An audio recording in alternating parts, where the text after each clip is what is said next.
हम लोग श्रीमद् भागवतम के तीसरे स्कंद के 12वें अध्याय के 5वें और 6ठे श्लोक को पढ़ेंगे। अब सब इजी होने चाहिए, मेरे रिलेटिवली काफ़ी इजी होंगे, कथा की तरह चलेगा। तो आपने सुना था कि ब्रह्मा जी ने पहले अज्ञान की सृष्टि करी, तमस की, और उससे वह दुखी हुए। उसका 5 सृष्टियों का नाम याद हुआ, जैसे ब्रह्मा जी ने बनाई है। जैसे ब्रह्मा जी ने लेबलिंग करी, जो आप लेबलिंग करें बिल्कुल सही है, अविद्या, अस्मिता, राग, द्वेष, अभिनिवेश, लेकिन वह लेबलिंग पतंजलि के द्वारा है। पतंजलि पतंजलि मतलब रामदेव ने करी, नहीं, पतंजलि मीन्स पतंजलि ऋषि के द्वारा की गई है। लेकिन ब्रह्मा जी जो बनाए हैं उसकी लेबलिंग कैसे की है? तम, मोह, महामोह, तामिश्र, अंध तामिश्र, ये करके है। तो अब इसको देख करके वे असंतुष्ट हुए और उसके बाद उन्होंने भगवान का भगवत ध्यान पूतेना मनसा सजरत, ऐसे करके श्लोक है कि जब वह भगवान का स्मरण मन भगवान में अपने मन को लगाए, उस ध्यान से उनका मन पवित्र हो गया और मन के द्वारा उन्होंने 4 पुत्रों की सृष्टि करी। कैसे पुत्र थे उनके बारे में कुछ बताया था। सनकम च सनंदम च सनातनम अथात्मभू सनत कुमारम च मुनीन निष्क्रियान ऊर्ध्वरेतसः। उनका नाम था सनक, सनंदन, सनातनन और सनत कुमार। और सन क्यों आ रहा है उनमें? क्योंकि सन का मतलब होता है लंबा समय। तो लंबे समय तक तपस्या करने के द्वारा ब्रह्मा जी के द्वारा ये पुत्र प्रकट हुए थे।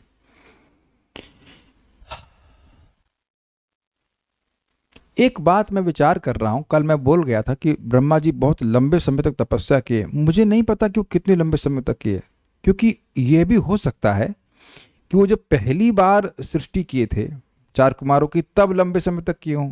आई am not able to exactly say कि कितने लंबे समय तक करे वो।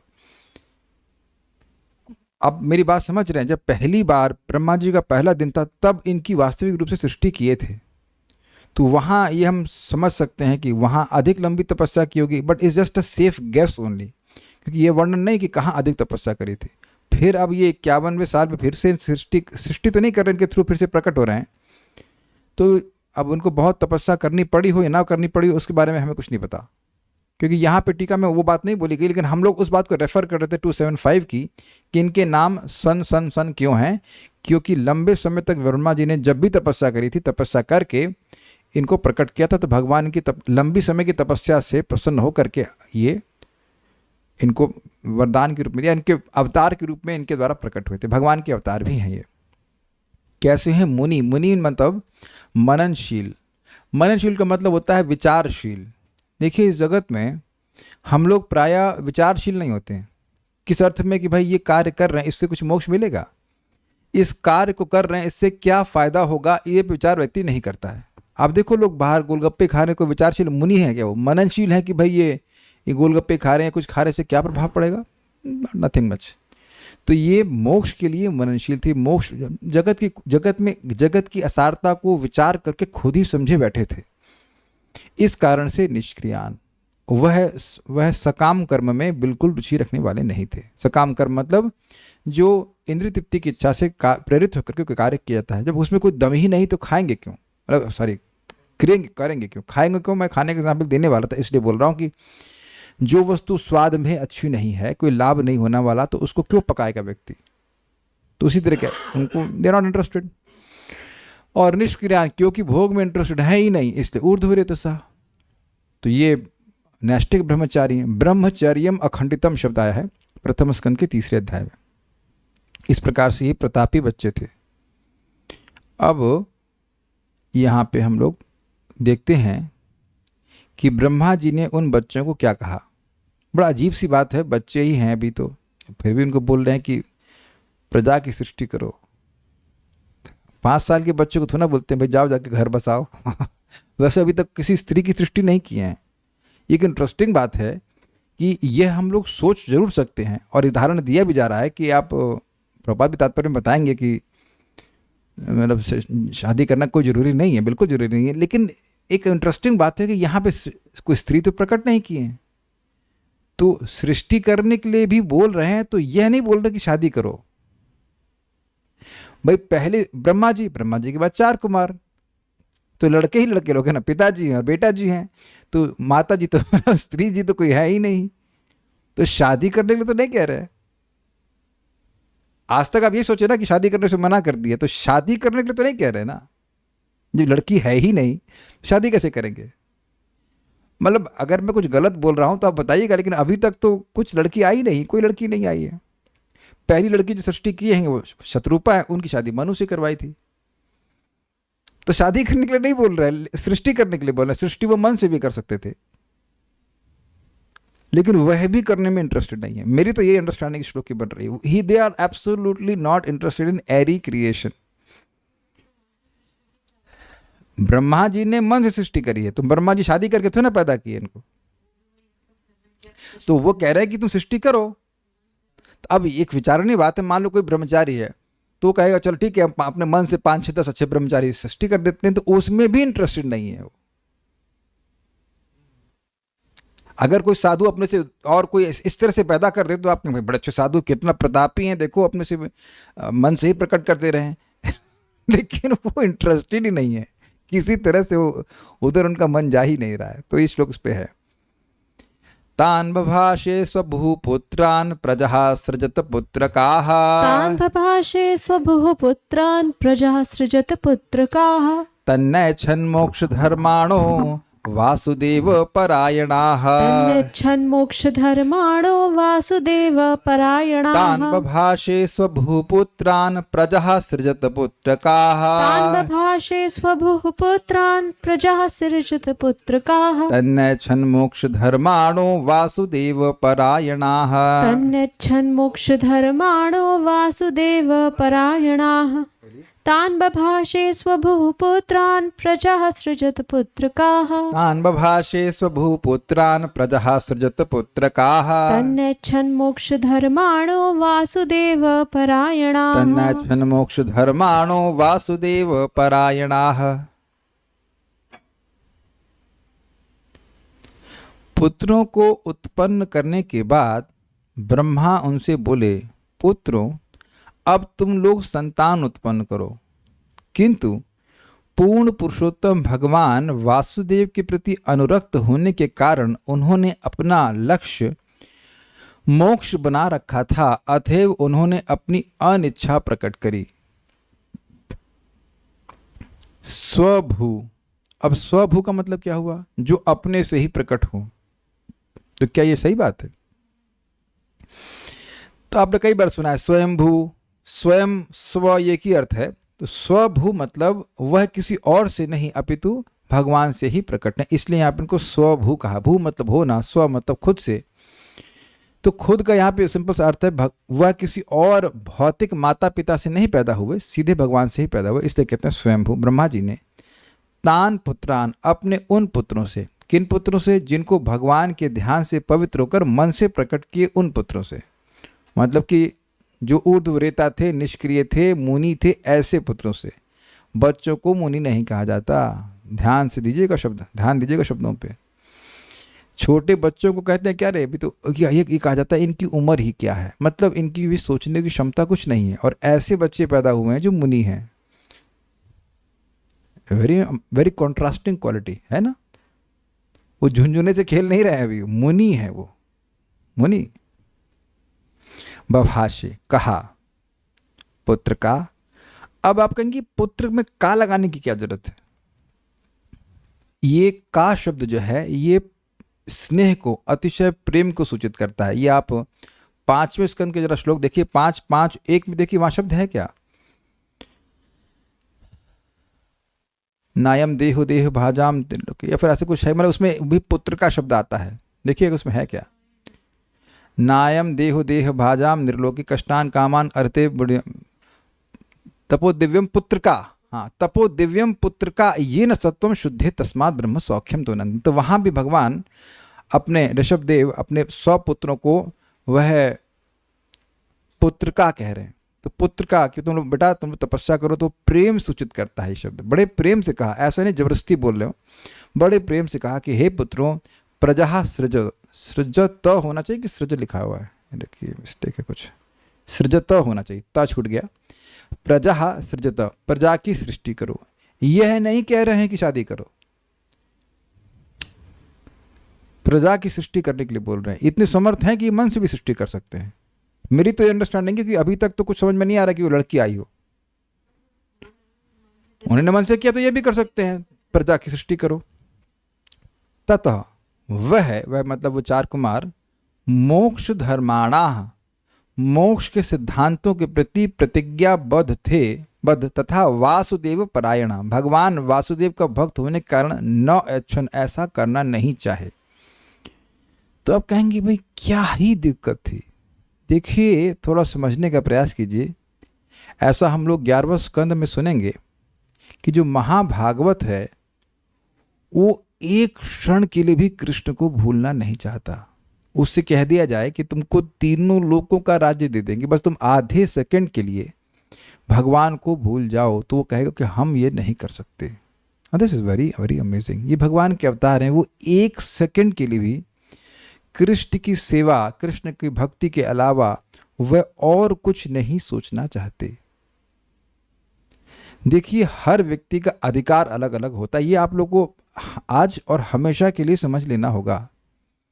अगर कोई हमारा अधिकार है तो उसके अनुसार हमारी इच्छाएं भी होती हैं, इज इट नॉट? हर व्यक्ति एक स्थान पर है, अलग अलग शरीरों को धारण किया हुआ है, और लेकिन सबकी एक जैसी चेतना नहीं होती है। आप अपने ही चित्त को देखेंगे तो कुछ इच्छाएं आती ही नहीं है और आ ही सकती नहीं, मतलब आती ही नहीं है, और अन्य कोई व्यक्ति है वो उन इच्छाओं से बद्ध है। तो अगर इच्छा है तो तद अनुरूप अर्थात उस इच्छा के अनुरूप व्यक्ति को कार्य करना पड़ता है, and that's how is bound. अब ये व्यक्ति लिबरेटेड सोल हैं, मुक्त हैं पैदा होते ही, यानी कि कोई भी इच्छा है ही नहीं इस प्रकार की। मतलब अपनी भौतिक इच्छाओं को भगवान में डोवटेल करना, ये करना, वो किसके लिए जरूरी है? जिसके हृदय में भौतिक इच्छा है, मान लो भाई भूख, मतलब खाना खाने की इच्छा है, भोजन अच्छा करने की इच्छा है, तो भगवान को अर्पण करके खाओ। जिसको खाना खाने की ही इच्छा नहीं, उसके लिए नियम ही नहीं है, मतलब he has no desire, offer करेगा पानी वानी कुछ मान लीजिए किसी की इच्छा ही नहीं है, हम लोग तो सुनते भी नहीं कि नारद जी का यहाँ पकवान खा रहे हो, खा रहे हैं, उनकी तो खैर स्पिरिचुअल बॉडी है, but that desire will not come, वो आ ही नहीं सकता है। जैसे मान लीजिए किसी भक्त को कह दिया जाए कि भी अब एक बिजनेस शुरू कीजिए और उसका जो धन आएगा वो भगवान की सेवा में नियोजित कीजिए, अच्छी बात है ना, अच्छा है ना? तो सब लोग, कितने लोग यहाँ बिजनेस करना चाहते? शैली शुक्ला माता जी कल से शुरू कर रही ना बिजनेस आप ना, अरे भगवान की सेवा है। या प्रिय शर्मा माता जी आपको इस्कॉन वृंदावन का, इस्कॉन आगरा का टेम्पल प्रेसिडेंट बना देते हैं ना ना भैया, मंदिर घर की रोटी बन जाए बहुत है, इसे नॉट जप हो जाए। तो आप में से प्राय लोग प्लीज रेज हैंड, कोई व्यक्ति इस्कॉन मंदिर का मैनेजर बनना चाहेगा?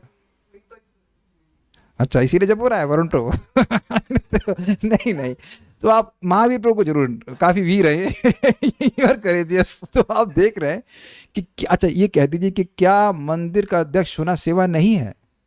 सेवा है, लेकिन अब आप उसमें बड़े मतलब बड़े प्रपंच हैं, उस प्रपंच में हर कोई नहीं पढ़ना चाहेगा। तो ये एक बड़ी इंपॉर्टेंट बात है कि है वो सेवा का प्रारूप है, लेकिन वो इच्छा के अनुसार दिया जा रहा है।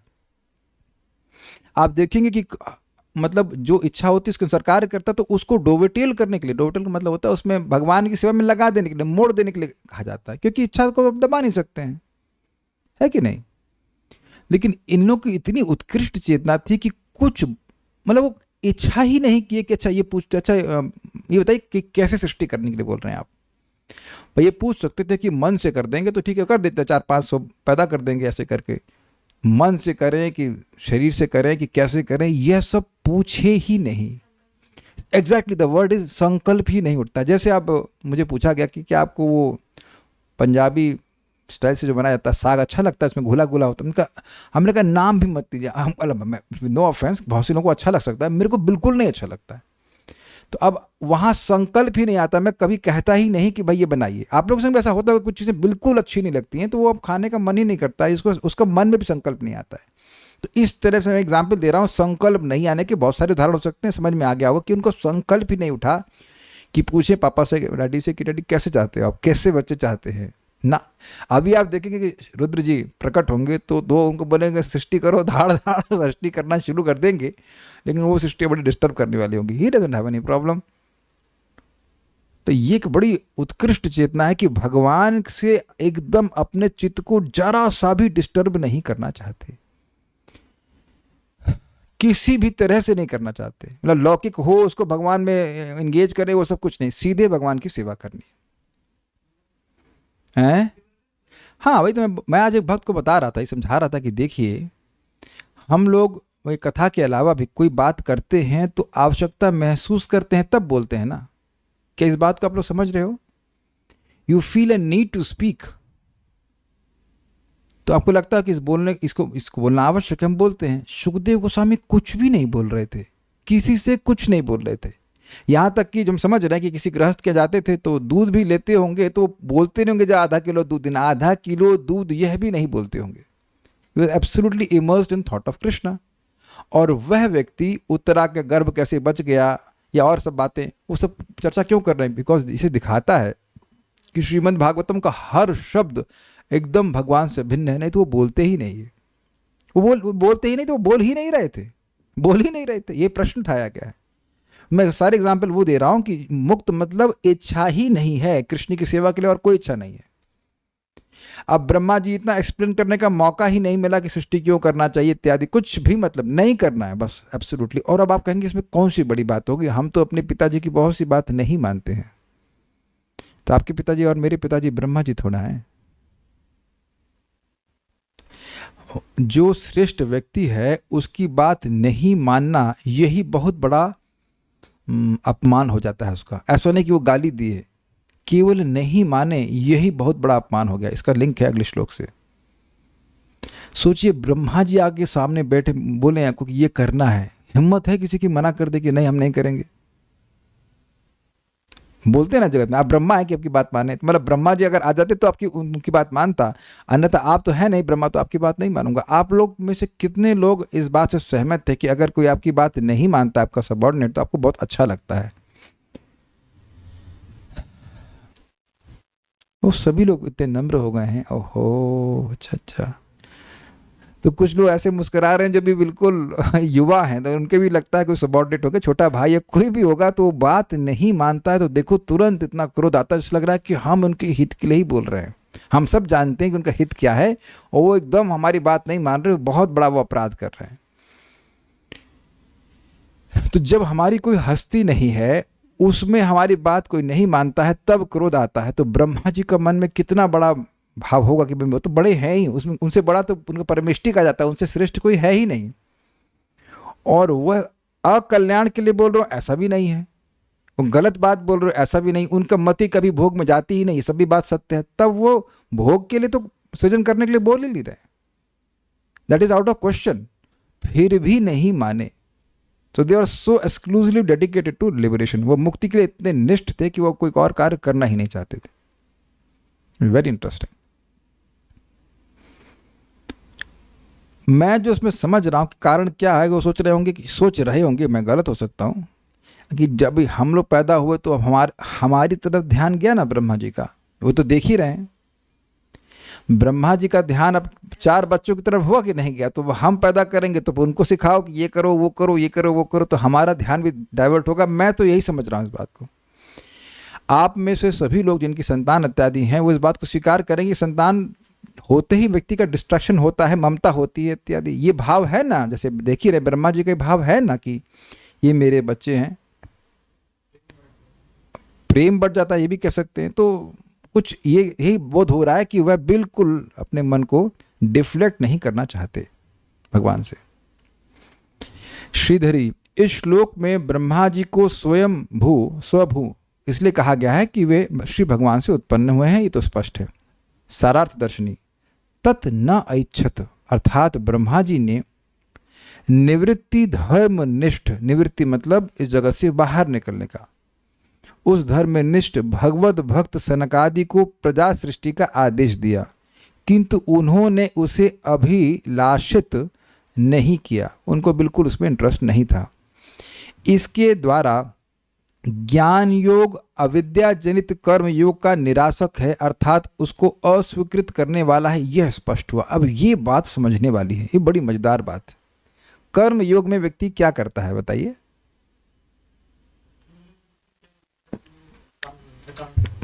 अरे भाई, कर्म योग की बात कर रहा हूं मैं। कर्म योग मीन्स निष्काम कर्म योग मान लीजिए। कर्म करके फल को भगवान को समर्पित करता है, बहुत अच्छी बात है। तो अब कर्म भी कैसा होता है?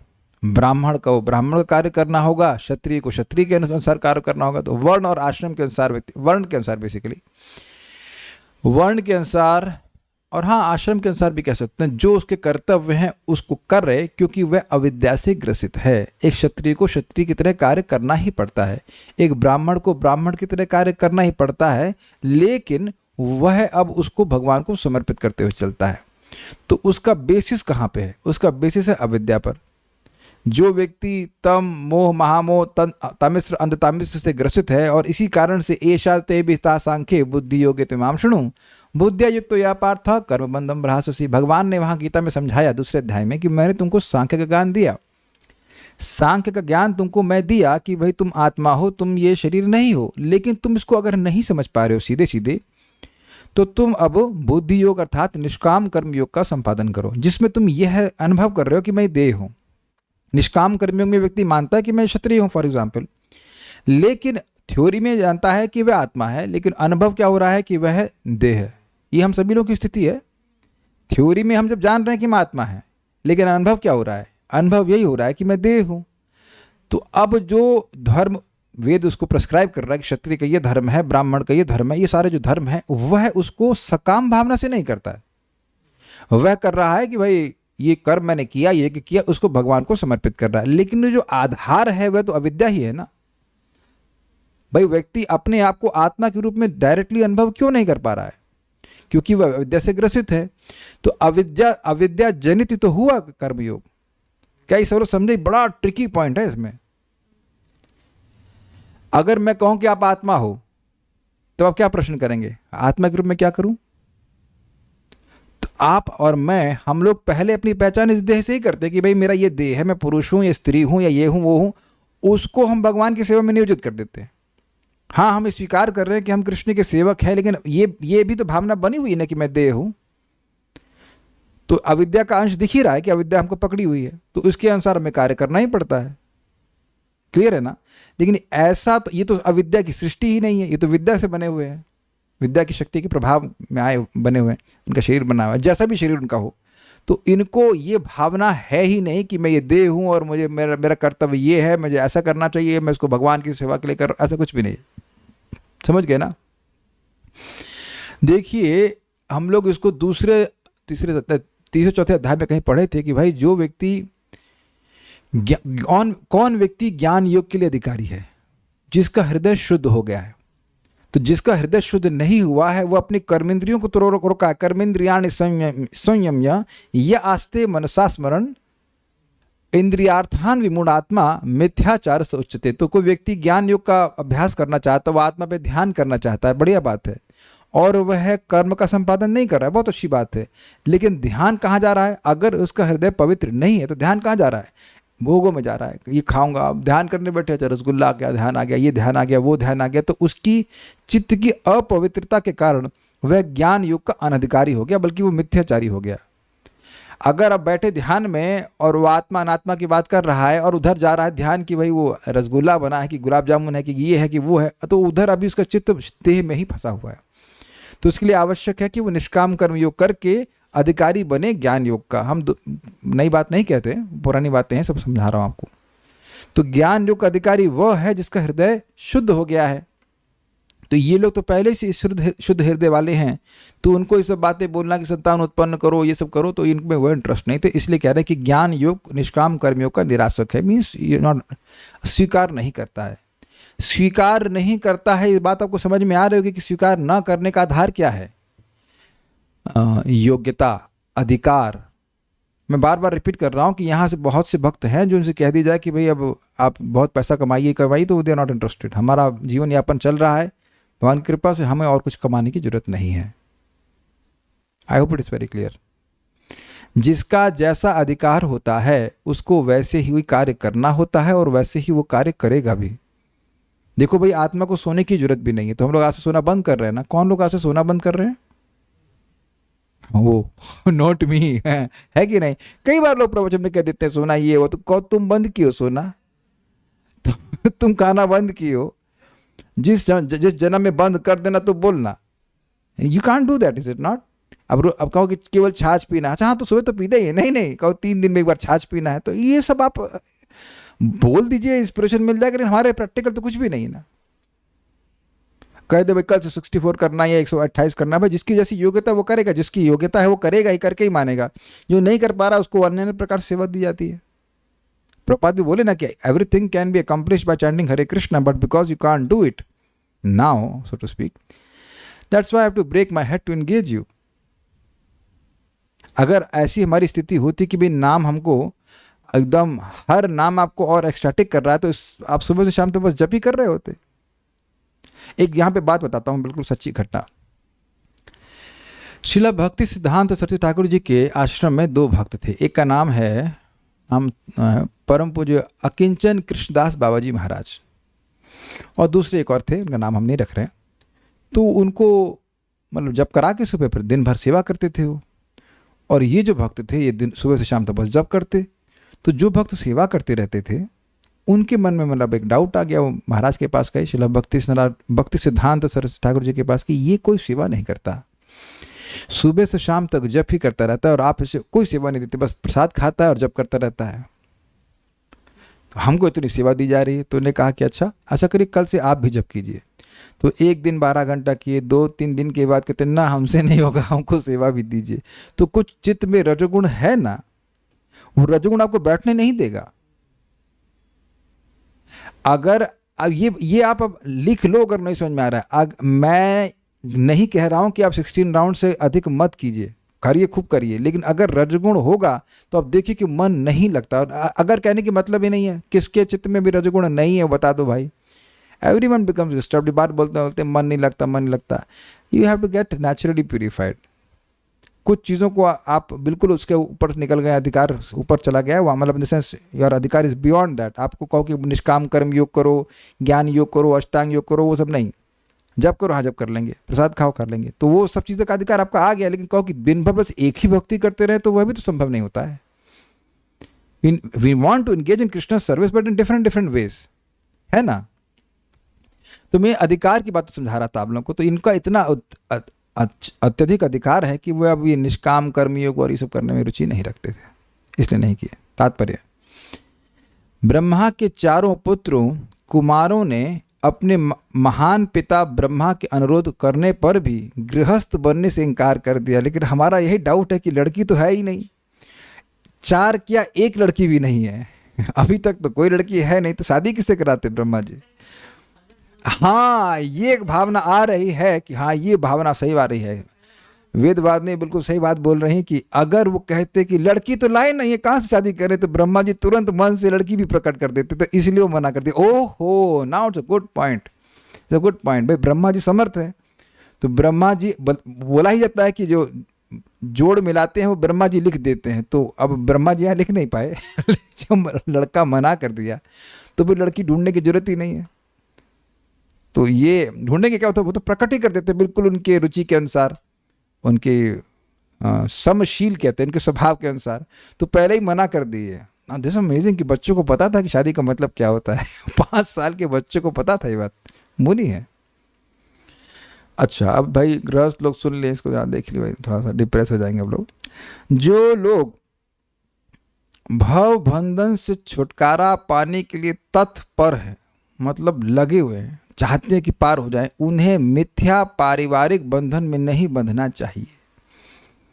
तो मिथ्या पारिवारिक बंधन का मतलब क्या है? नहीं, ना तो किसी का कोई बाप है, ना किसी का कोई बेटा है, और उस पर ये तो एक ज्ञान है ही, उसके ऊपर और लाद ले ये मेरी पत्नी है, ये मेरे बच्चे हैं, इन्हीं के लिए मेरा जीवन समर्पित है, ऐसे करके व्यक्ति मिथ्या बंधन में पड़ जाता है। तो ये है हिसाब किताब। देखिए, गृहस्थी में ये भावना आना बहुत आवश्यक है कि ये मेरी पत्नी है, ये मेरी पत्नी है, ये बच्चे हैं, ये फैलाव होना बहुत जरूरी है, नहीं तो बंधन लगेगा ही नहीं। व्हाट डू यू से? समझे मैंने क्या कहा? जब तक ये भावना ना हो कि ये मेरी पत्नी है, ये बच्चे, अच्छे से मोह जनरेट नहीं हो तो व्यक्ति मेहनत क्यों करेगा? क्या दूसरे की पत्नी या दूसरे के बच्चे को पालने के लिए आदमी मेहनत करता है? कभी सोचे हैं? प्रभुपाद बोलते हैं कि तुम अपने बच्चों के लिए इतना चिंतित हो कि वो खाए कि नहीं, वो कपड़ा पहने कि नहीं, तो बगल वाले के भी तो बच्चे हैं उसके लिए तो कभी चिंता नहीं करते कि उसके नंबर कितने आए। तो अब देख रहे हैं कि संकीर्णता गृहस्थ आश्रम में आ ही जाती है। ये कुछ लोग वैसे बोलते नहीं नहीं नहीं नहीं, सुना, जितने उत्साह से व्यक्ति अपनी पत्नी और बच्चे के लिए देता है, बगल अगल में भी सोचता है? नहीं सोचता है। वो अगर कथा वथा ना सुने तो बिल्कुल ही नहीं सोचेगा। वो पूरा जीवन आप देख लीजिए, जो लोग भी गृहस्थी में हैं, भक्ति में आने से पहले जो गृहस्थी में चले गए, तो आप बताइए कि सामान्यतः परिवार के अलावा, पत्नी और बच्चे के अलावा कुछ सोच ही नहीं पाता है व्यक्ति। मैं बहुत प्रबल हो, तो जब हम भक्ति करते हैं तो कुछ समझ में आती है बात। That's very powerful. एक भक्त हमको दिख रहे हैं, तो उनके बारे में अपने खुद से बोले थे कि हम 1-2 संतान कर लेंगे, फिर 50 साल के बाद उनको बोल देंगे कि तुम जाओ अपना जीवन देखो, हम अपना जीवन देखेंगे। देखते हैं देखते हैं। अब अपने ही माता पिता को पूछ लो कि 50 साल के हो गए कि नहीं हो गए, और क्या वो इस प्रकार से आपसे विरक्त हो गए? कोई विरक्त नहीं होता। कितने लोग कह सकते हैं जो 50 साल के हो कि अपने बच्चों से विरक्त हो गए हो? नहीं हो पाते हैं, नहीं हो पाते हैं। देखिए, सबसे मैं अपना अनुभव बता रहा हूँ, बड़ा सिंपल तरीका है। मानिए ही नहीं कि पत्नी पत्नी है, बस यही मानिए कि वह कृष्ण की सेविका है। ये मेरे शब्द नहीं है, महाराज जी के शब्द हैं, परम पूज्य गौर गोविंद महाराज के। ये ट्रेनिंग पहले से, जैसे जब मैं आश्रम में था तो मैं देखता था कि ये सारे जितने भी लोग हैं वो मेरे सेवक नहीं हैं, मैं मेरे संरक्षण में रह करके भक्ति कर रहे हैं, ये मेरा कर्तव्य बस। और उसी चीज़ को लेकर के हम यहाँ पे भी चल रहे हैं। कुछ गुणगान नहीं बता रहा हूँ, कुछ गुणगान कर भी नहीं रहा, गुणगान करने लायक मैं कुछ हूँ भी नहीं, बट मैं खाली अपना एटीट्यूड बता रहा हूँ। इन this way I remain very much happy, detach and happy also. I am not controller. क्यों वेद बात नहीं, कंट्रोल करते रहते हैं आपको, मैं बताइए नहीं करते, इज नॉट। इतना मैं बात को शेयर कर रहा था कि मैं हर दिन नहीं सोचता हूँ कि हमने भी सुबह सिंपल कुकिंग करके रखी ताकि इनको भी माला करने को मौका मिले। माला सुबह हो जाए, ये भी तो कथा में सुन रहे हैं। इस प्रकार से आप रहेंगे, यू फील वेरी हैप्पी। बहुत सिंपल। ये पत्नी को भी, पत्नी भी तो जब करना चाहती है, वो भी तो भगवान के पास जाना चाहती है। अगर उसको नाम दे दें पत्नी, तो लोग सोचेंगे ऐसे प्रेम कम हो जाता है। बिल्कुल गलत, ऐसे प्रेम बढ़ जाता है। एक बात ध्यान रखना, किसी भी संबंध में अगर हम यह सोच लें कि मेरे लिए क्या है, मैं केंद्र में हूँ, वो संबंध खट्टा होना ही है। ये खट्टा होना ही है 100%। आप कुछ उसके अलावा सोच ही नहीं सकते कि खट्टा नहीं होगा। वो मीठा हो ही नहीं सकता। किसी संबंध में मिठास होगी तभी जब हम दूसरे को भगवान का सेवक समझकर समझें कि वो सेवक है और उसकी सहायता करें, और यह भी देखें कि मेरी सहायता वो व्यक्ति कैसे कर रहा है, चाहे वो पत्नी है चाहे बच्चे पता नहीं कितनी सहायता करते हैं, नो आइडिया। लेकिन मतलब मैं भी आप लोग अपना अनुभव देख लीजिएगा। लेकिन कैसे सहायता करते हो भगवान जाने, लेकिन ये लोग मेरी सहायता कर रहे हैं। जैसे मैं, आप लोग भी तो मेरी सहायता करते हो, रोज कथा मैं बोल पा रहा हूँ, मैं आप लोग की सहायता कर रहा हूँ। And in this way there is natural love, natural love. ये समझने का प्रयास कीजिए। लाइफ बहुत छोटी है, बहुत छोटी है। मैं बार बार इस बात को रिपीट करता रहता हूँ, detachment does not mean that you don't love, but you don't control. ये बात है। तो ये अब बातें आप कहेंगे कि कुछ प्रमाण भी है। प्रभुपाद जी 13वें अध्याय भगवद गीता में समझाए हैं कि कोई व्यक्ति अगर नियमित रूप से श्रमित भागवतम भगवद गीता का श्रवण करता है, नाम जप करता है, तो उसको गृहस्थ आश्रम से बाहर जाने की जरूरत नहीं है। लेकिन वो अगर बहुत बड़ी बात है, अगर बहुत खतरनाक चीज़ है, प्राय गृहस्थ आश्रम में लोगों को ये अगर नहीं हो पाता है। हमको एक वक्त आए थे ना, कल ही तो आए थे, कह रहे प्रभु जी आजकल हम रेगुलरली मंदिर जाते हैं। तो हमने कहा अच्छा रेगुलरली जाते हैं? तो हमने फिर बोले रेगुलर मतलब वंस इन अ वीक। बड़ा कन्विंस होकर बताया आजकल हम रेगुलरली जा रहे हैं। तो हमने कहा वंस इन अ वीक तो रेगुलर ठीक है, नहीं होता है, लेकिन रेगुलर मतलब रोज होता है। फिर तो ये बात है।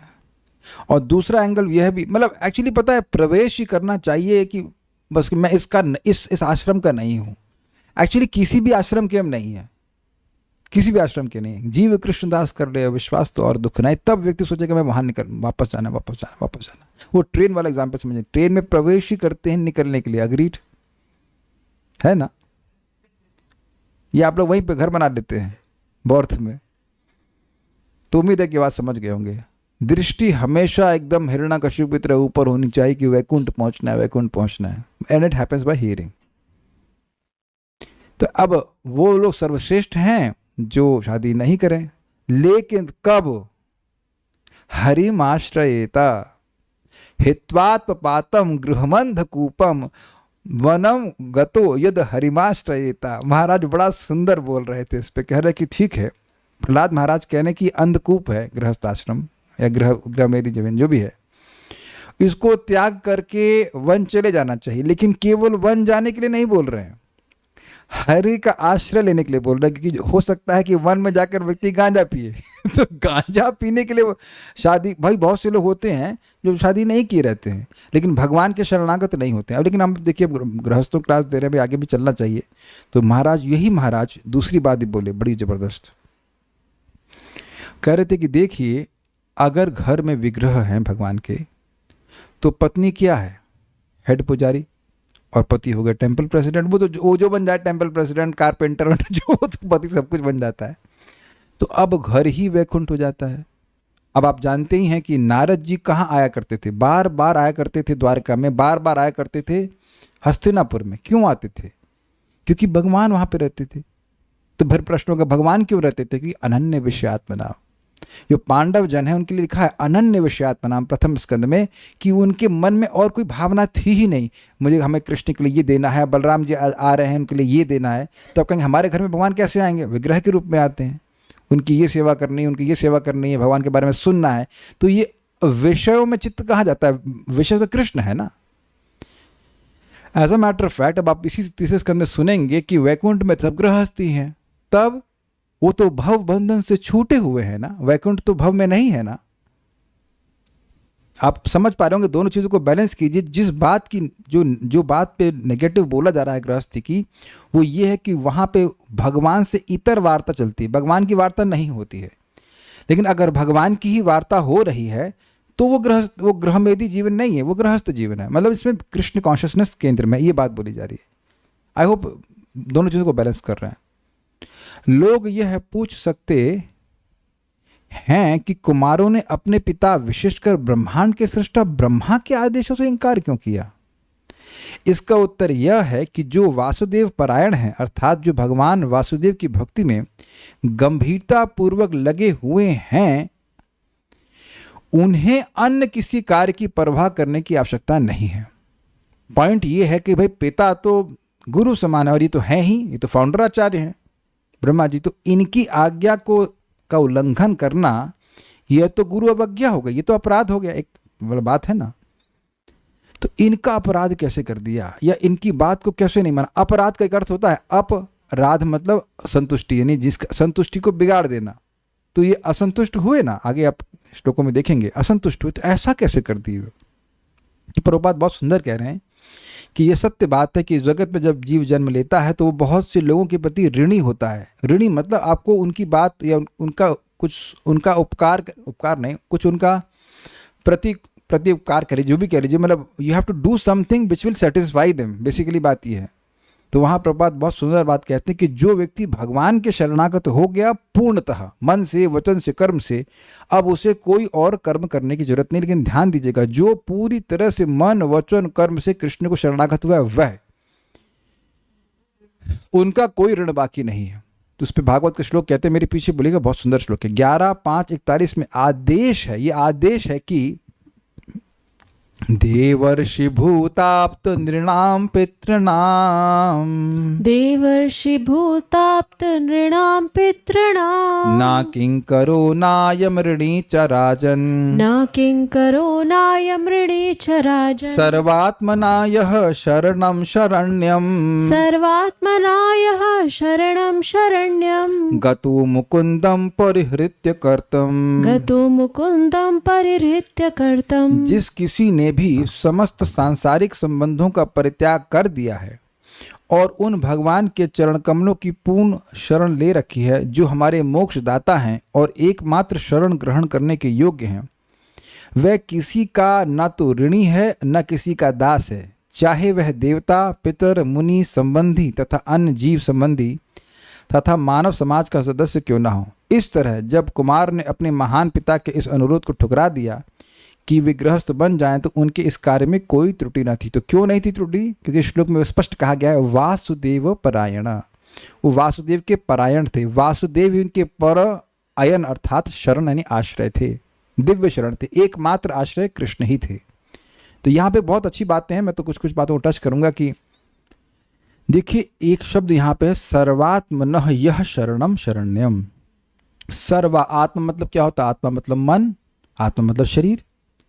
तो मन से, वाणी से, शरीर से अब वह कृष्ण की ही सेवा कर रहे हैं। ऐसा व्यक्ति अगर कोई है तो उसको अब वह किसी का भी ऋणी नहीं है। क्यों? क्योंकि मुकुंदम, मुकुंद मतलब जो मुक्ति देने वाले हैं, उस वह हर प्रकार के ऋण से भगवान उस व्यक्ति को मुक्त कर देते हैं। उदाहरण दिया जाता है कि जैसे कोई व्यक्ति अब एम्परर, सम्राट की सेवा कर रहा है तो वह और किसी की सेवा करने के प्रति is not oblige to do that. बात नहीं, ना टाइम है उसके पास, ना कुछ कर सकता है। तो ये सब बातें हैं। अब देवताओं के, ऋषियों की, जितने भी लोग हैं उनसे सब किसी का नहीं। तो अब अगर कोई व्यक्ति, अब महाराज बड़े अच्छी बात बोल रहे थे कि जगत में देखा जाता है कि कोई गृहस्थ भी है और वह माता पिता की सेवा नहीं करना चाहता है, और वहाँ कह देगा कि देखो ये श्लोक लिखा है, लेकिन पत्नी के लिए या अन्य संबंधियों के लिए खूब करता रहता है, तो यह उस श्लोक का दुरुपयोग है। तुम माता पिता को नेग्लेक्ट कर रहे हो, लेकिन पत्नी और जिनमें वो आसक्त हो तुम, उसको तुम खूब कर रहे हो। देखिए मैं यहाँ पे ये नहीं कहा जा रहा है कि पत्नी के लिए मत कीजिए, ये नहीं कहा जा रहा है।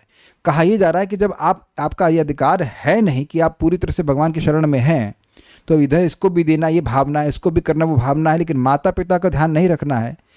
ये कैसे बात आ गई? आप समझ पा रहे हैं बात? तो देखा जा रहा है, तो देखा ये जा रहा है कि व्यक्ति इस श्लोक की आड़ में माता पिता का जो कर्तव्य है उसको नेग्लेक्ट कर रहा है। लेकिन आप कहेंगे फिर जो ब्रह्मचारी बन जाते हैं, देखिए वास्तविक रूप से जो ब्रह्मचारी बन गया और भगवान की सेवा में दिन रात लगा है, उसको कोई कार्य करने की जरूरत नहीं है, by the virtue of his आश्रम इटसेल्फ। वैसे भी देखा जाए तो जब ब्रह्मचारी बनने के लिए भेजा जाता था तो 5 साल से लेकर 25 साल तक तो माता पिता की सेवा कर ही नहीं पाता था।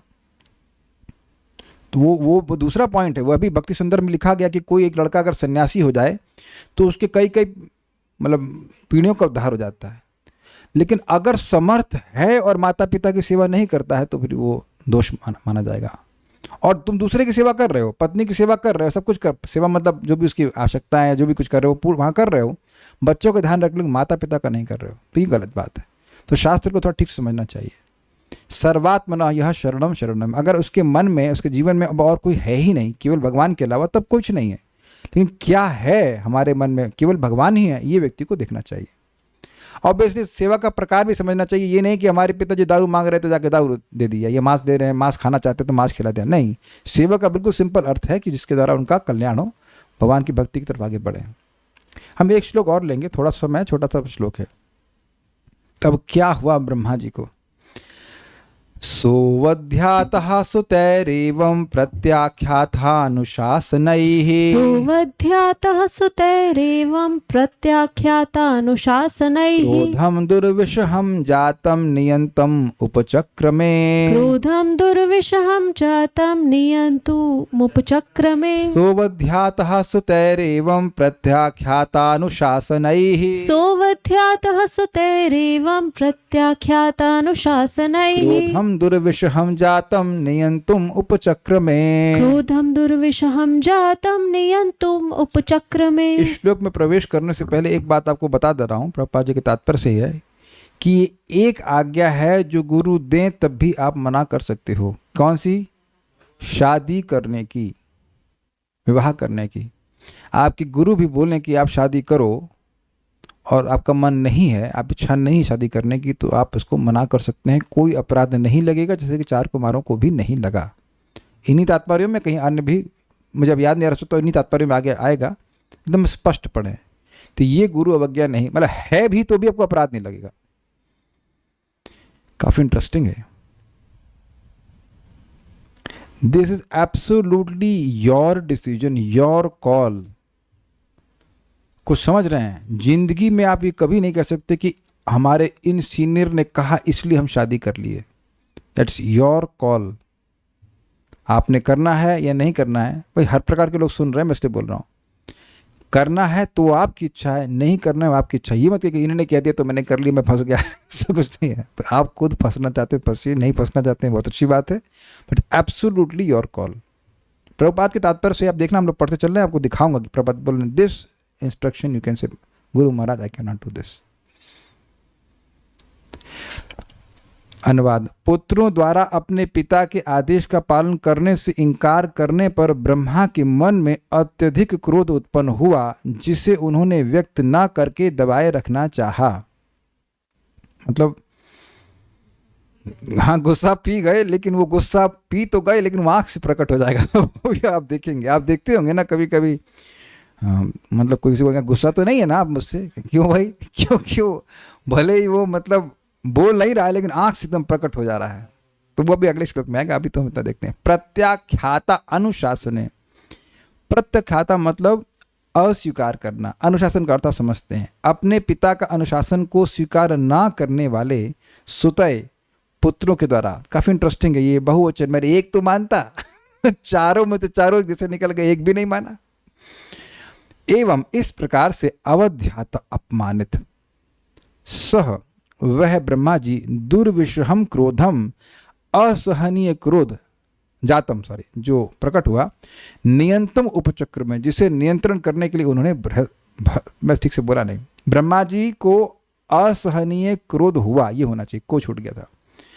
मतलब जलाता है। आप देखेंगे जब हमें क्रोध आता है तो किसी को नहीं जलाता है, वो केवल हमको जलाता है। तुमको बहुत मतलब क्या कहते हैं, इंग्लिश हम लोग हिंदी में बोलते हैं कोफ्त हुआ। कोफ्त समझते हैं आप? आपका कोफ्ता बन गया, यू भुन गए, है कि नहीं? कोफ्ते में बनाते हैं, फ्राई करते हैं, यू गेट फ्राइड। अगर आप सोचिए कि आपको कभी ऐसा लग रहा है कि आई गॉट फ्राइड, यार कोई बात ही नहीं सुन रहा हमारी, तो ब्रह्मा जी से परंपरा शुरू हो रही है। आप उसी परंपरा में है ना कि जूनियर्स आपकी बात सुन लें, बहुत आश्चर्य की बात है। हमको एक इस पे बात बहुत मज़ेदार आ रही है हमको, जैसे एकदम स्पष्ट याद आ रहा है। व्रज रेणु प्रभु के साथ में ये गेट पे था, एकदम अच्छे से याद है। वो आप लोग देखे भी नहीं होंगे, जो कृष्ण बलराम हॉल था, वो बिल्कुल बांस पे बना हुआ था। तो वहाँ पे एक व्यक्ति घुस गया, मान ही नहीं रहा था। नहीं, वो उसमें लोग सर्विंग करा रहे थे, तो सर्विंग करने वाले माने नहीं, बोल दिया था कि आप लाइन के इंचार्ज हैं, आपके लोग मानेंगे। कोई मानता नहीं, अपने साथ सर्विंग करते हैं। तो व्रज रेणु प्रभु कहा है कि भाई देखो, ये जीवात्मा कौन सा जीवात्मा, ये बद्ध जीव है। जब ये भगवान की से विद्रोह करके आया हुआ है यहाँ पे, जब भगवान की बात नहीं मानेगा तो आपकी बात कैसे मानेगा? तो ये मैं बहुत बार मतलब याद रखता हूँ कि अब आजकल लोगों को सजेशन ही देता हूँ। कई समय से मैं केवल सजेशन देता हूँ कि ऐसा कर लीजिए, नहीं करेंगे तो कोई बात नहीं, लेकिन आप ऐसा करना चाहें तो आप कर लीजिएगा, तो उससे अपने को दुख नहीं लगता जब वो ना भी करे तो। जैसे यहाँ ब्रह्मा जी सजेशन नहीं दिए, हो सके तो शादी कर लेना, नहीं, वो बोले कि शादी करो, सर्जतः सृष्टि करो। अगर बोलते if you feel like you doing तो उतना बुरा नहीं लगता, लेकिन जब अगर किसी को बोले कि भाई ये करो और कहे एकदम मना कर दे, ना हम करना ही ना चाहे, जरा फोकस कीजिए, तब कितना खराब लगेगा। और बच्चे तो ये बोले भी नहीं कि आप ब्रह्मा हैं। अगर वो बोल के आपकी बात माने, कहते हैं हाँ मैं ब्रह्मा हूँ, तब दिस इज अमेजिंग। ये देखिए कि इनका निर्भीकता कितनी। आप हम तो बात छोड़ ही दिए, आप ब्रह्मा जी की बात मानेंगे तो ब्रह्मा जी आपको छोड़ देंगे, ऐसे कुछ भी बोल सकते हैं ना, और जो बोलेंगे सत्य हो जाएंगे, बोलेंगे मुर्गा बन जाओ, वो बन ही जाएंगे मुर्गा हमेशा के लिए, जब तक चाहो। विधाता है, विधाता को मना करने का सामर्थ्य था इनका। ये विचारनीय बात है, इतना सामर्थ्य कि ब्रह्मा जी को मना कर दे। मान लो दुर्वासा मुनि आपको आके कहें कि भाई आप जरा थोड़ा साग बना देना, तो आप कह देंगे मैं नहीं बनाऊंगा। कौन यहाँ माता जी की हिम्मत है कि दुर्वासा मुनि को मना कर दे, या प्रभु जी की कोई कहे, वो कहें जाओ जाके थोड़ा एशगार्ड ले आओ और कुछ ले आओ, आपकी हिम्मत है कि दुर्वासा मुनि को मना कर देंगे? वो सामर्थ्य है कि नहीं? तो वो मना कर दिए, हम नहीं करेंगे। मना क्या कर दिए? इच्छा ही नहीं हुई, करना ही नहीं है। तो इससे ब्रह्मा जी को असहनीय क्रोध हुआ, जिसको मतलब यानी कि कुछ उनके मुख से, अगर विद ड्यू रिस्पेक्ट, कुछ अपशब्द निकलता कि तुम निकम, ऐसे तो नहीं बोलते, लेकिन गुस्सा कुछ तो बोलते वो, लेकिन वह चुप हो गए। नियंत्रण उपचक्र में, जिससे उन्हें नियंत्रण करने का भरसक प्रयत्न किया कि भाई शांत हो जाए, क्योंकि आंखों में प्रकट हो जाएगा ये। अब देखिए कितने शालीन है वो, बोलना है, कुछ गलत नहीं बोलना चाहते हैं, नई बात मानी गई है लेकिन गलत नहीं बोलना चाहते हैं। और विचार कीजिए कि कितना प्रयास से वो पैदा हुए बच्चे, भगवान का ध्यान से वो पवित्र हुए, फिर वो इतनी मेहनत हुई। ऐसे बच्चे जो सुनते ही नहीं हैं, एटलीस्ट ये बात ही सुनते हैं। ध्यान दीजिएगा कि ऐसा नहीं कि सुनते ही नहीं हैं। ब्रह्मा जी से भी भगवान के बारे में पूछते रहते हैं, तो ऐसा नहीं, ध्यान देना इस बात को कि ये इनको डिसओन नहीं कर दिए हैं। ये एक बात नहीं माने हैं, लेकिन इसका मतलब यह नहीं है कि वह कोई बात नहीं मानते हैं। अगर क्या मतलब, ब्रह्मा जी बताते ही हैं, ब्रह्मा जी की उपासना करते हैं। आप देखेंगे बृहद भागवतमृत में बहुत अच्छे से सम्मान करते हैं ब्रह्मा जी का, बट इस अंश में बात नहीं माने। बस एक अंश में कि शादी करो या जो भी है सृष्टि करो। भगवान की बात करेंगे तो वो बिल्कुल अच्छे से सुनते हैं। सह अवध्यातः, वह ब्रह्मा अवध्याता, अपमानित हुए, अपमानित अनुभव किए। किसके द्वारा? सुतैर एवं, इस प्रकार के बेटों के द्वारा। कैसे? प्रत्याख्याता अनुशासन, अपने अनुशासन को जो उनके अनुशासन को जो वो नहीं स्वीकार किए, इसलिए वह अपने को अपमानित माने। तो फिर क्या हुआ? कहते हैं क्रोध दुर्विषहम जातम, उनमें एक असहनीय क्रोध हुआ। किनमें? ब्रह्मा जी में। नियंतुम उपचक्र में, जिसको उन्होंने भर से खूब प्रयास किया कि यह संवरण हो जाए, ये शांत हो जाए। क्रोध करना अच्छा नहीं है। बड़ी इंटरेस्टिंग टीका है, देखिए श्रीधरी। इस श्लोक के अवध्यातः पद का अर्थ है अपमानित, और प्रत्याख्याता अनुशासन का अर्थ है आज्ञा का पालन नहीं करने वालों से। सारा दर्शनी। अवध्यातः अर्थात सनकादि पुत्रों ने जब उनके यानी ब्रह्मा जी के आदेश का पालन करने में अनिच्छा दिखाई, तो ब्रह्मा ने स्वयं को अपमानित महसूस किया। क्यों अपमानित महसूस किया? ये बच्चे मेरी आज्ञा को, इंग्लिश में कहूँगा, they don't see it worthy to be followed. समझे, बड़ा कठोर शब्द बोल रहा हूँ। दे डोंट सी दिस क्या से हिंदी में बोलेंगे इसको हम, इंग्लिश में तो बड़ा अच्छा से आ रहा है कि they don't see this instruction worthy to be followed. ये आज्ञा पालन करने योग्य नहीं है। ऐसा ही मैं अनुभव कर रहा हूँ। मेरा कोई अपराध नहीं करना चाहता हूँ, लेकिन जनरली जब हम कोई बात नहीं मानते हैं तो यही कारण होता है ना कि ये तो अच्छा इंस्ट्रक्शन है, इससे मेरा कोई हित नहीं होगा। ये सब भावना रहती है ना, तभी तो नहीं मानते आप, है ना। तो इस तरह का उन्हें अपमान महसूस किया। जो श्रेष्ठ व्यक्ति है वो हित के लिए बोलता है, एटलीस्ट वो सोचता है कि वो हित के लिए बोल रहा है इस जगत में। लेकिन ब्रह्मा जी तो जानते भी थे, सब कुछ जानते हैं, लेकिन जो भी हो उन्होंने कहा कि ना, हमने इसमें हमें नहीं जम रहा बात। तो इसलिए ब्रह्मा जी अपमानित महसूस किए। इससे एक और अब कहेंगे तो अपमान हुआ तो इतना क्रोध होने करने की क्या जरूरत है, इनको त्रिनादपि सुनी चीना ये सब लेकिन देखिए, जो व्यक्ति तीनों सर्व लोक नमस्कृतम, इस ब्रह्मलोक को तीनों लोक नमस्कार करते हैं और इसके अधिष्ठाता हैं, तो कितने सम्माननीय हैं ये हम सोच भी नहीं सकते। तो इनकी बात की अवज्ञा होना ये बिल्कुल भी अच्छा नहीं था। तो इसलिए वे अपमान महसूस किए, इसलिए क्रोध आया। इससे ब्रह्मा को असहनीय क्रोध उत्पन्न हुआ, जिसे उन्होंने मन में रोकने का प्रयास किया। यह ब्रह्मा के राजसिक स्वभाव को दर्शाता है। आप जानते हैं कि रजोगुण के अवतार हैं, तो रजोगुण का स्पर्श करते हैं और इस कारण से प्रभावित भी होते हैं। कितनी सुंदर बात है, अब तो समय नहीं है, लेकिन भगवान महाविष्णु पर पदाघात किया था। किसने किया था? भृगु ने। और उसके बाद भगवान खड़े हुए और उनके चरणों को मसाज करने लगे और कहने लगे कि मुझसे बड़ी गलती हो गई, मुझे पता होता कि आप आ रहे हैं तो मैं आपका स्वागत करता।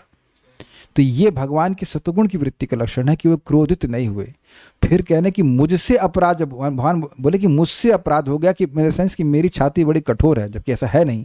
आपका चरण बहुत कम कोमल है, आपको दुख लगा होगा, आपको कष्ट पहुंचा होगा, इसलिए भगवान भृगु मुनि का पांव सहलाने लगे। तो ये भगवान की दिव्यता को सूचित करता है। ये सब बहुत लंबी कथा है, वो तो हम कई बार भक्त लोग जानते होंगे, लेकिन ये दिखा रहा है कि व्यक्ति, बहुत सुंदर बात है कि एक व्यक्ति का एक विशेष परिस्थिति में जो बर्ताव है वह इस पर निर्भर करता है कि वह किस गुण से प्रभावित है। प्लीज़ माइंड इट कि मैं ये नहीं कह रहा हूँ कि ब्रह्मा जी रजोगुणी हैं, बट वह गुणों को इसे डील करते हैं।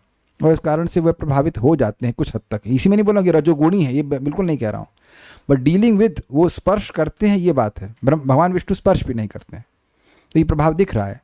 ऐसा प्रभाव, ऐसा आचरण भगवान में आप कभी नहीं देखेंगे। तब कहेंगे नरसिंहदेव गुस्सा नहीं होते हैं। नरसिंहदेव गुस्सा क्यों हुए? प्रहलाद महाराज का अपराध कर रहे थे और वो उनका जो क्रोध है वह दिव्य था। Is it not? यस। पहले उनके द्वारा तमस और कुमारों की सृष्टि उनके तमस और सात्विक स्वभाव को क्रमशः दर्शाती है। वो पहले वाला छोड़ दीजिएगा। पहले उनके द्वारा तमस और कुमारों की सृष्टि, नहीं ठीक है, पहले उनके द्वारा तमस और कुमारों की सृष्टि, यानी पहले वह तमस की सृष्टि की है, तम, हाँ, अविद्या आदि की, उनके तमस और सात्विक स्वभाव को क्रमशः दर्शाती है। समझे बात? तो वो जब तम की सृष्टि करनी पड़ी तो उसे डील करना पड़ा। भाई आप लोग साग बनाते तो साग को टच करते हैं, हाथ हरे हरे हो जाते होंगे, जो भी है। आप आटा बनाते तो आटो में हाथ सनता है, ये बात है। तो वो टच कर रहे हैं इन गुणों को, इस तरह से बोलते हैं। तात्पर्य, ब्रह्मा जी भौतिक प्रकृति के रजोगुण के प्रभारी निदेशक हैं। अतएव अपने पुत्रों द्वारा अपने आदेश का उल्लंघन होने पर उनका क्रुद्ध होना स्वाभाविक था। समझे बात? एक मैनेजर के लिए क्रोधित होना स्वाभाविक है। वो अगर डांट डपट नहीं करे तो मैनेजमेंट कर ही नहीं पाएगा। मैं इस समय मैनेजमेंट में नहीं हूँ, इसलिए मैं क्या कहता हूँ उसको, सजेशन देता हूँ। जब मैनेजमेंट में था तो मैं सजेशन नहीं देता कि would you like to serve prasadam तो ना ऐसा होता है। तब तो सुबह को बोलना ही पड़ता है, भाई तू आश्रम में रहना चाहता है कि वह सोते ही रहना चाहता है। We have to speak like this, what you do.